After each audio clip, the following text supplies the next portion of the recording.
Hello, everybody. This is episode 63 of our podcast, Artificial Intelligence and Cybersurgery. It is the official podcast for our journal, Artificial Intelligence Surgery.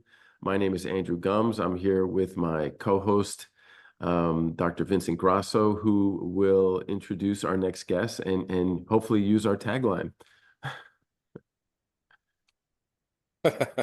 Yeah, thanks so much, Andrew. This is exciting. We have Michael Salavracos on. He's a radiologist from Belgium. He's got a very interesting company called Surgery Print that does a lot of transformation of 2D files into 3D reconstructions to help our surgeons, especially the hepatobiliary community, perform their magic better. Mike, it's a great pleasure to have you on. Can you introduce yourself a little better to our audience and welcome to the 63rd podcast? Yes, thank you very much to inviting me. So I will try to do my best in English.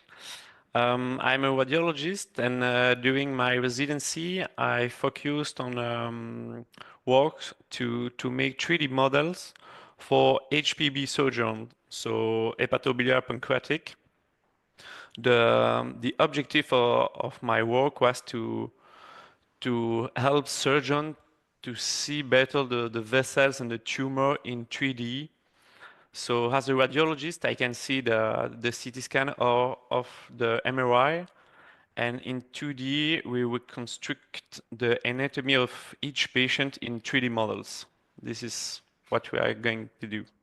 So, I wanted to point out that our tagline, our journal is the first journal to focus exclusively on all things artificial intelligence and surgery. But radiology is a huge part of surgery. Obviously, if we can't see, we can't operate. The older I get, the more I rely on preoperative imaging. Actually, I would have thought it would be inverted, but the older I get, the more and more I rely on it. There are a lot of companies that do this reconstruction. What do you offer that's different? And how do you think it can be automated in the future? Like why are you still in the mix? If you can explain that. Yes, very nice question. So for the first things, at Surgiprint, we focused on the hepatobiliary and liver surgery because it's the most hardest way to make a reconstruction in 3D. In fact, if you ask a computer to make a to see the difference between bones and lung, it's very easy. So we didn't focus on anatomy with already made because it's easy. But in the liver, it's very complicated to see the difference for a computer between the healthy liver and a tumor. So this is why we focused yes on the liver and the pancreas. So the other company, most of the company focused on like lung detection or nodule detection in the lung or tumor in the lung, and or of course of the bone tumor, because it's easier to do that. The the second thing is, um, can we do it automatically? It's a very nice question, because at the beginning of our company, I didn't trust that it's possible for a computer or of course an AI to understand the difference between of course the portal vein, the sushepatic vein, and a tumor. So of course I did it all manually. It take Just to give an example, for one model, it takes like two or 3 hours just to make one models, because you have to paint it slice by slice, and Oh. it take a long time to do it. But of course, you will be you can rely on. And Well, The couldn't you yeah. use radiomics, like an analysis of the voxels, to tell better? Couldn't a computer tell better what tissue is what if you use radiomics and analyze the voxels? Or I is think that what you do also? yes, yes. No, no. You can do it, and the computer are better and better and understand better who what is tumor and what is healthy liver and what is vessels. So based on all the segmentation I made during 2 or 3 years, we trained an AI, and now I can't imagine that an AI can do that, but the AI does it. It detects directly the tumor, so I don't have to do it for hours and hours. So yes, but at the beginning of the 3D print, I'm sure we cannot do that. You had to, The had to teach it. You had to teach the AI. Yeah, yeah, yeah. But no, the AI is teach it, and we can do it. Yes, we can do it. How long does it take now? Can the AI do it autonomously now? Or you still Um, need to control it? yeah, yeah. If if the CT scan is well injected with a good contrast, I think with my computer, because I bought a very strong computer, it takes like 7 minutes. Okay. But do you have to go, do you have do the annotation anymore, or your program does it now? The program does it, but as always in AI and in radiology, and I think it's the future of the radiologist generally, I have to make a last check if I Yeah, can of course, of tell that. course. Yeah, yeah, yeah. So Yeah. and it's very interesting because all the new tools in AI in medicine, but of course in radiology, will be like that. The workflow will be like that. The last check will be done by a radiologist. So it's very interesting, yes. Well, I mean that just opens up such an interesting can of worms, because now what you're telling me is your AI can read your film for you in 7 minutes, which normally took you before. I'm just talking about reading an image. Before it would take you at least, I would imagine, 30 minutes to read a whole CT scan, right? Or maybe 20 minutes, 15 minutes, something like that. Now, Yeah, yeah, yeah. now I'm assuming you can cut that time in half. Let's just use a number, make it simple. Do you think reimbursements are going to go down for a radiologist? Because now you can, what you're telling me is you can do twice as much work, or the same amount of work in half the amount of time. You just need to validate it. How do you think it's going to play out? Yes, maybe the reimbursement will decrease, and it's a good thing. Why not? The things also is the volume of the workflow of a radiologist still growing up. So the the workday will not will not decrease. Maybe the reimbursement will decrease, but it's not a problem. Oh, The day will be the interesting. same. Well, that's interesting, because when I give lectures to medical students, and I tell them I'm worried about the future of radiology and dermatologists, because of the power of AI in encroaching on these fields. But that's interesting. You tell me, if anything, there's more studies being done now, not less, which will counteract any effects of reimbursement, which unfortunately is something we need to worry about for the next generation. Yes, yes, sure. But as a radiologist, I'm not. I don't want to be totally. S- don't want evolution. We have to go in the evolution of the work, and even if the reimbursement is decreased, no problem with that. We have enough work for everybody, so it's not a problem.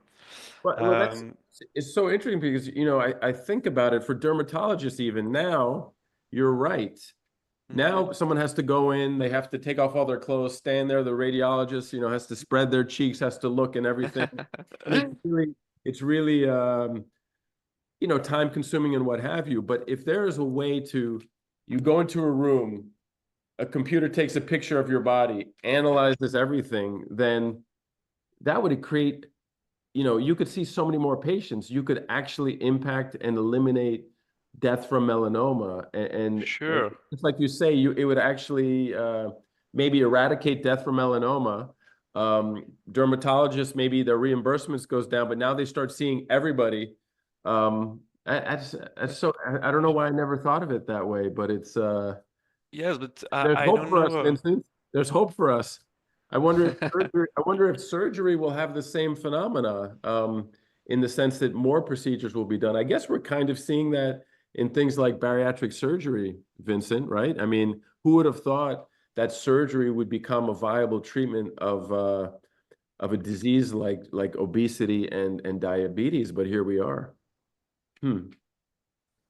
So But in fact, I don't know how what is the time that patients have to wait for to go and to see a dermatologist. But in Belgium, it's like 6 months.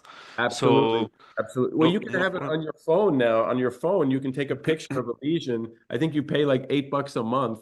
You get a subscription, and it'll tell you whether it's concerning or not. So think about it. Now everybody on their phone has this. How many more people are now going to need an appointment to see a dermatologist? You know, millions and millions more. Uh, sure. so, oh, I love this. This is a very hopeful episode. This is great. Um, you know, before we go, we dig even deeper into your company. You know, I didn't ask. You know, I like to know the background, why you became a radiologist, where you come from, just to get an idea. And then I also want to talk about your brother because you guys have two very different pathways, but you are working together. So I'd like to hear how that evolved. Yes, yes, very nice questions again. Um, so we are three. So I have one big brother and one big sister. My father is family practicer, so it's a general practicer. Yeah, So for all of my life, we were between medicine with my father, and my mother is a physiotherapist. I think we say it like that. yeah. And I always want to be a doctor. I don't know why. So I don't have any more memories that I don't want do anything. Oula. Yeah, yeah, yeah. Be a doctor. Okay, you understand me? No, but by the And way, your English is excellent. I'm very impressed. Very good. I'm very impressed. uh, I hope my French is this. I try. So yes, during the medical school, um, I want to be a radiologist because I was a little bit like a geek when I was young. So when I'm on a computer, I'm really relaxed with a computer. I like new technology. I like that. Yeah. So the best way to between a medical school and technologies radiology. So this is why I choose radiology here. And so at the end of my residency, we have to do like a big work. We call it memory or the final work of your residency. And I saw that we can make some 3D models. And a surgeon works in my hospital is Laurent Coubeau. Asked me, "Oh, can you make a 3D model for me and show me where is the portal vein and the tumor? It will be very helpful." I say yes, no problem. And at the beginning, um, we printed the 3D model. So we had like a big model, a physical model that surgeon put in a sterile bag and can show the 3D models during the surgery we in the sterile bag. And the result was very im impressive, Impressive, impressive, yeah. impressive. And he asked me another model, and again another model, and again and again and again. So It was I taking you asked, 2 hours. It was taking you 2 hours each time he would ask you. yeah. Always. So okay, I didn't have any business background, but my brother has a business background, And I asked to my brother Anthony, okay, let's make a company. I think there is a good business, a good bargain. I think we say it like that.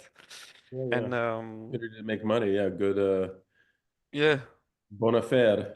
No? bonne affaire. Yes, yes, yes, yes. Bonne affaire. And he was living in Dubai, and we printed the 3D models in Dubai. And after that, we shipped it everywhere in the world with a DHL. So we send the 3D models in everywhere in Europe. And So hold on. When I met you first, you sent me a virtual 3D model. Are yeah, you But you started printing them also? no. So after that, we stopped the 3D printing model Ah, because it was too too expensive. difficult, yeah, too difficult to be on time. Her model was were blocked on the airport, and it was too late, and sometimes it comes broke.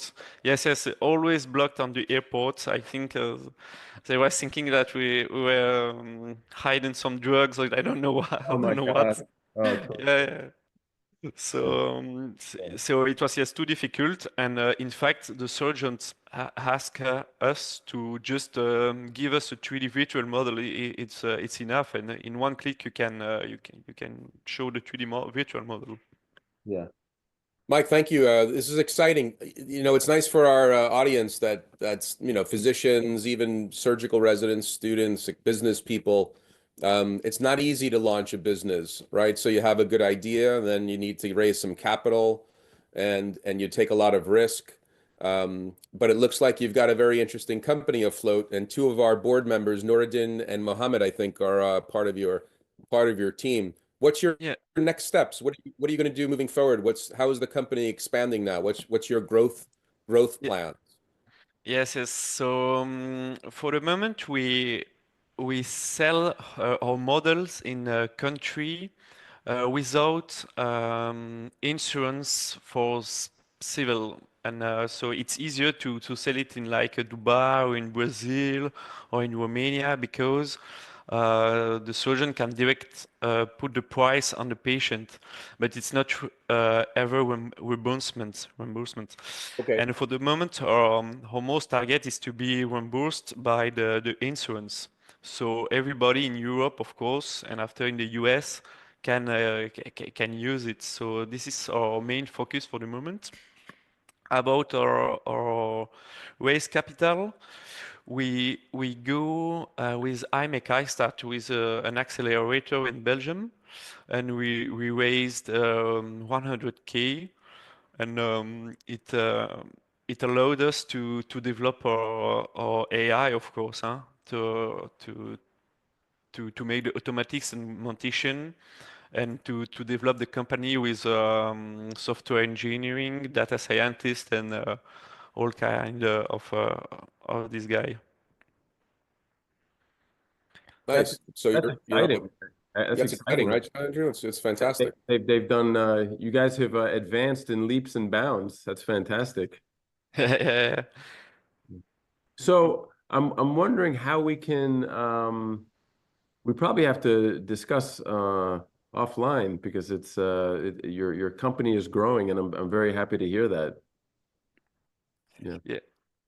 Yes, thank you very much. And of course, it's difficult. Huh? It's not always a simple way, but it's also exciting because in business you have like up and down with your emotion, and sometimes very good, and sometimes you you just lose, and it's like that.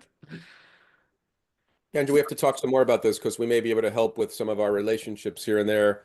And you know, Mike, we have a lot of relationships with surgical departments and training and residency, et cetera, et cetera. I mean, perhaps we can help you here in US with some research projects that would give you some exposure. You know, we can talk about those things. It's exciting. Do you also provide on your platform the ability of flying through, for example, the data set in the visualization? I haven't seen the demo yet. So how involved is it? Yeah, thank you very much, and for the for maker relation. Of course, we are interested by that. For the moment, we keep our software for us, but at the end of the day, and of course, in the future, the objective is to switch our business model like a SaaS, of course, that Sure. surgeon doesn't have to send us the data, because of course this is a big point, a big pain point, the sending data, the DICOM, the anonymization, the LGPD in Europe, and in the US. So if we can develop in-house platform for each hospital, What's they don't. LGDP? Hmm? LGDP in America and Europe? What's that? LGDP, you said? GDPR. GDP, Oh, like HIPAA, privacy, security Oh, stuff. yeah. it's you can't just say HIPAA. There's a new term. Oh, Huh? Europe, yeah, the In Europe. Europe, yeah, Yeah. in America it's HIPAA. In Europe, okay, that's Ah, yes, it's HIPAA. yeah, HIPAA, HIPAA. Yeah. HIPAA. Okay, okay, okay. Yes, And when yes, you it's said GDPR in America, I was like, what is that? But yes, yes, yes. So yes, of HIPAA in course, Europe, yeah, GDPR. And okay. yes, because one, I have a surgeon in Deutschland, in Germany, sorry, Yeah.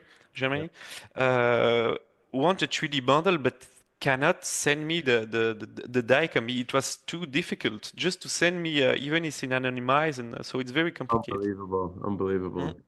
Yeah, yeah. Well, that's good. So you now what is I guess you're at the stage where you're worried about competitors, right? There must be that you must have quite a few competitors at this Sure. point. Yes, yes, sure. We have competitors, and we saw around us that our competitor were bought by big company, by big tech company. So the for a big tech company like I don't know, Davichi, Medtronic, Karl Storz, and all the big tech, Yeah. they they they buy this kind of company and just had a tool for the surgeon or for robots. For the robotics, surgery is very interesting too, of course. Yeah, no, that this could be this could be an interesting adjunct. It's hard, Vincent, we've talked about this. It's hard as a business model, because a lot of 3D reconstructions already exist, right? Where the whole thing is 3D reconstructed, or the local radiologist can do the reconstruction. And, you know, have you figured out a way for the radiologist to get paid for this, or for even you to get paid for this? How does, do insurance companies pay for this, is what I'm getting at, for this extra service? Well, so for the moment, no, of course, Yeah. but we're in the process to be reimbursed by the insurance. And as we said at the beginning of the podcast, I think the next step and the next word for radiologists is just to click a button, to wait for the 3D models, and to the okay, this is a good 3D models. The tumor is well painting or well. Accurately segmented, Yes, everything, yeah. and just to check the accuracy of the 3D model, I think we are going in this way. That reminds me, I would like you to define segmentation for our listeners. How do you think of segmentation? A lot of people use the word, a lot of people are using it improperly. So how do you define segmentation? So to understand a segmentation, you have to understand how a CT scan works. So when you see a CT scan, it's just like you be cut in slide by slice. And when you do with your mouse like that, you see in your body slice by slice. But in fact, it's like two D images. So you have to imagine in 3D how your anatomy is. So the segmentation is to paint structure anatomy like a vein, an artery, a tumor, an organ, whatever, and to paint it on a software and to make to make a 3D representation of what you want to have. So this is the segmentation. So usually I use the term annotation for that. Like you annotate the different body parts. Do you use those terms interchangeably? No, because for me, an annotation is really an annotation. And you write something, like if you make a virtual colonoscopy, okay, you see a tumor and you will just write right on the colonoscopy. Okay, this is a tumor at the end of the right colon, whatever. So an annotation for me is like you write something. It's not a painting something. But yes, of course, the terms are very very close. Huh? Of Yeah, course. yeah, yeah. So I guess that there's a little bit of Yeah. a gray area because I imagine you have a CT scan and you wanna draw the portal vein. You're annotating it. You're writing it. You're making it blue. Yeah. I would think that would be annotation, but you know. Well, yes, like, well, yes, of course, yes, it's a gray area. But for me, an adaptation is like if you detect a nodule of the lung and you think is a bad nodule or a tumor, you make just an annotation. Okay, be careful at this slice because I think this is a tumor. But yes, okay, it's the same. All right, interesting. Very interesting. So, guys, as you can see, we don't have much time left. So Vincent, I'll let you close it out. Do you have? And I apologize, but I got an Amazon package for our podcast. Sorry about that. No one else is home but me. But Vincent, please, I'll let you close out the podcast. Thank you. This is so exciting, and we'll continue with Mike and talk about some of our projects and how we can help him with some of our relationships and studies. Thank you very much. So episode 63, right, Andrew? Yeah, Season this is three, season episode 3. 63. Yeah. So Mike, please, we're gonna stop recording, but please stick around, okay? Okay, okay. Thanks, everybody.